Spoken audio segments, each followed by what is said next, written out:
Good afternoon everyone! Kagigising ko lang guys. Ngayon ay 4:20 PM.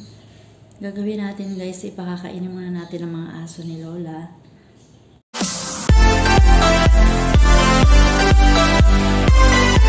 Hindi pa makakalabas ang aking alaga guys sa hospital. Kasi ngayon daw ay nahihilo at masama na naman ang pakiramdam, nagsusuka, hindi na naman makakain. So, kayo ng tanghali guys, tayo ay nagsaing ng pakain ng aso. Isang takal. Tamang-tama, malamig na siya. Ayan, pwede na siya guys. Kunin natin ang kanyang ulam. Ito kagabi yung niluto ng manugang ni Lola na ipapakain sa kanya sana kagabi. Hindi naman naubos. Ngayon ibinalik para may pag-ulam ang aso. Ano pala ito? Itlog na may kamatis. Tapos may natira si Lolang kalahating bread. Ito yung ano namin kanina, mumo. Kaninang tanghali. Sabi ko, pakain na lang namin natirang ulam sa mga aso. Gutom na ang mga alaga namin, oh. Yung isa, nasa labas. Nandito kasi yung bisita namin, anak ni Lola na galing Malaysia, dumating kagabi. So, sinasara niya yung gate na yan pag nandito siya para hindi makapasok ang mga aso. Itong si Chichi, matalino to, doon yan dumadaan. Doon, umiikot siya. Ito naman si Sai, kung hindi niya alam kung paano siya papasok. Ayan, bigyan na natin guys. Kalahati ngayon at kalahati bukas ang ibibigay natin.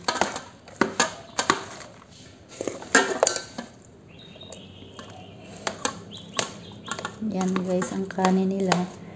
Hati na lang sila. Ito naman ay bukas ng hapon. Isang beses lang naman sila guys pinapakain sa maghapon.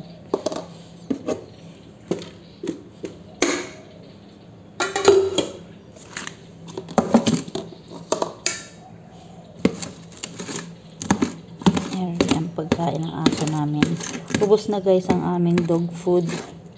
Kaya ang kanilang pang ulam ngayon ay yung mga tira-tirang ulam.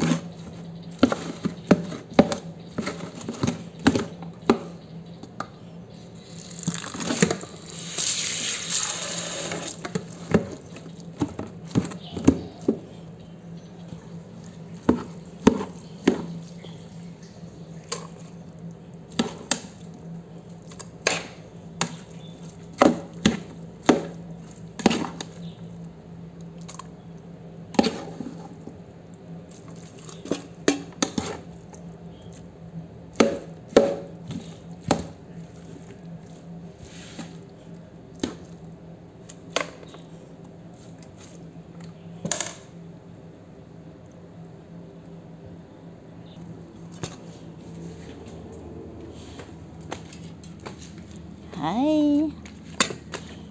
Sige na. Yan ang iyo. At ito naman kay Chichi. Ito sana ang kay Saikong. Pero sa labas ko sila pakakainin ngayon. Baka kasi biglang dumating yung anak ni Lola eh. Diyan ko pinapakain sa loob. Diyan muna kayo. Gutom sila guys. Diyan muna kayo mga alaga. Ito naman kalahati ng rice mga ka-baby loves. Ilalagay natin sa ref para hindi siya mapanis. At papakain natin bukas ng umaga.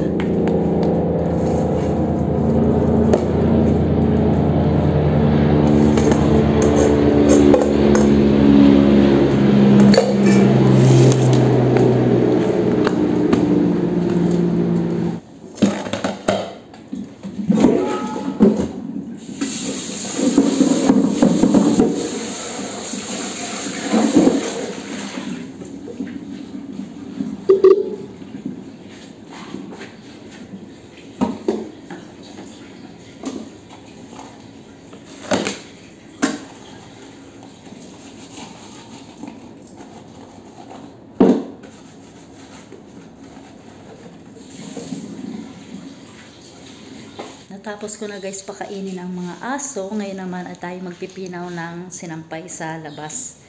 Tara guys. Super init. Ayan. Ayan guys, ang init pa rin. Hindi tayo nakakuha ng sombrero. Tuyong-tuyo na yan guys, mga sinampay ko kayo ng umaga.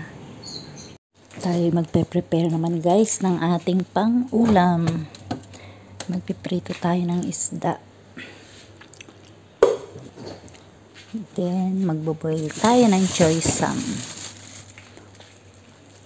Gagawa uli ako guys ng cold tofu. Kailangan natin ng 3 peitan, century egg. Wala na pala, ito na lang. Meron pa ba dito?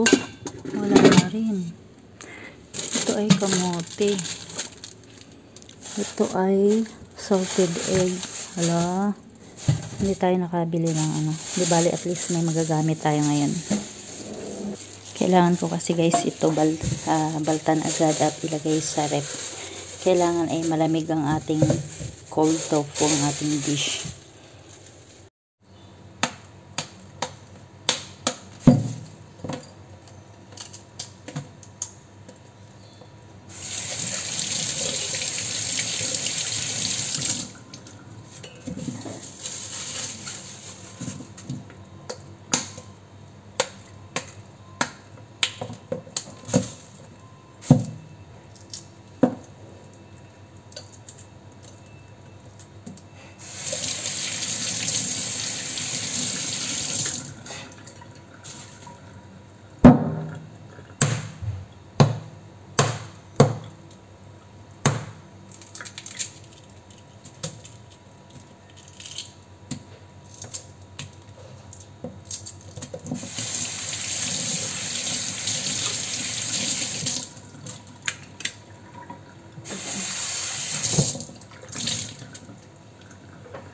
So ito guys, ilalagay muna natin sa ref para lumamig. Maghugas tayo guys ng spring onion para sa ating cold tofu.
Ayan, mag-mince muna tayo ng 3 cloves ng garlic para sa ating cold tofu.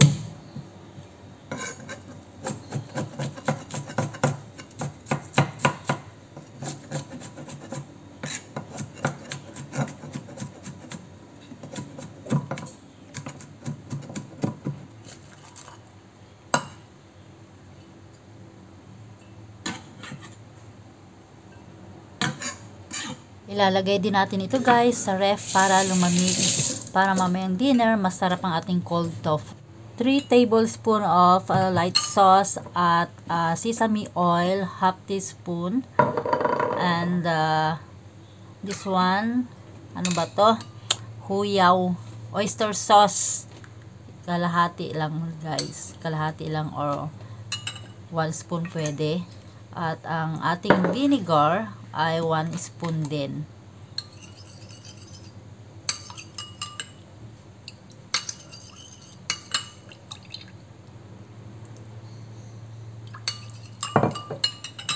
Halo-haloin lang natin to guys para i-mix lang nating mabuti para maging maayos ang lasa. Lagyan din natin ng sugar, mga half spoon. Ayan guys, dagdagan natin ng kaunti para hindi masyadong maasim. Ayaw kasi nila ng maasim guys. So yun, dinadagdagan ko ng kaunting asukal pa para medyo manamis-namis siya na maasim-asim. Yun. Ang kanya, nagmi-mix ang asim at tamis.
Alam niyo guys, ito palang pinagtanggalan ko ng medyo nagulang ng vegetable sa may bandang puno niya. Ginagawa namin itong pataba sa aming mga halaman. Binuburo siya guys. Binubulok pampataba sa aming mga halaman.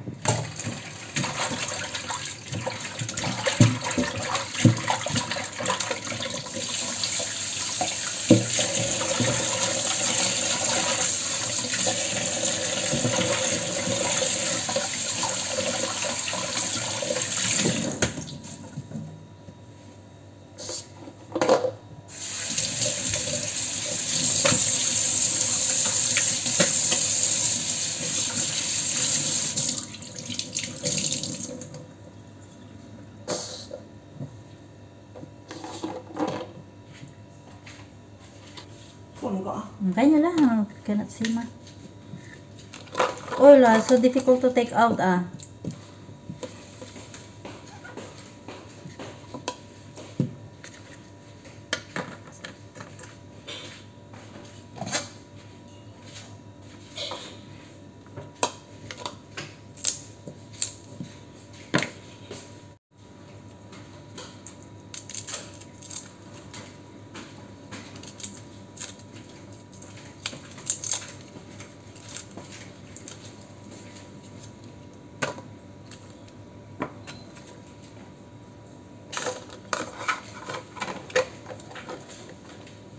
Babaya na.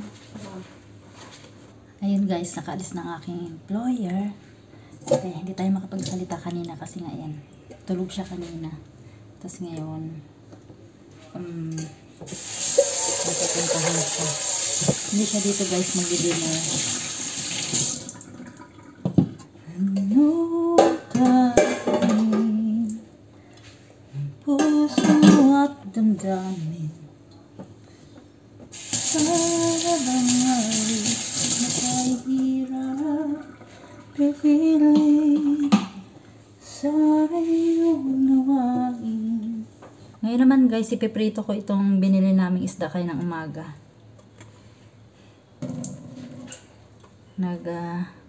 Reklamo na ako sa employer ko na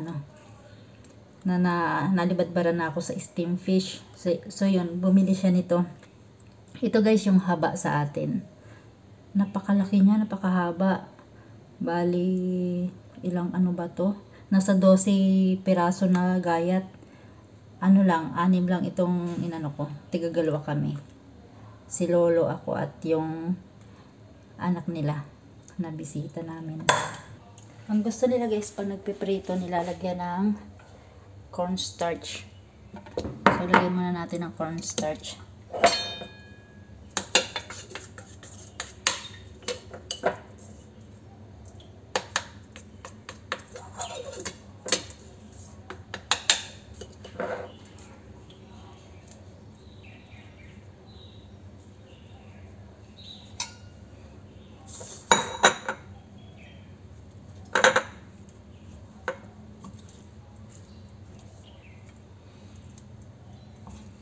So ito guys, itlog ng isda, nung isang isda kanina.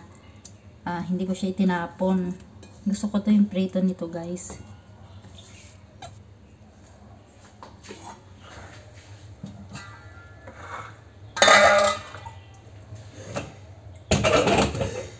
Nakasalang na guys ang aming gulay na choy sam. Boil lang siya guys. Takpan muna natin.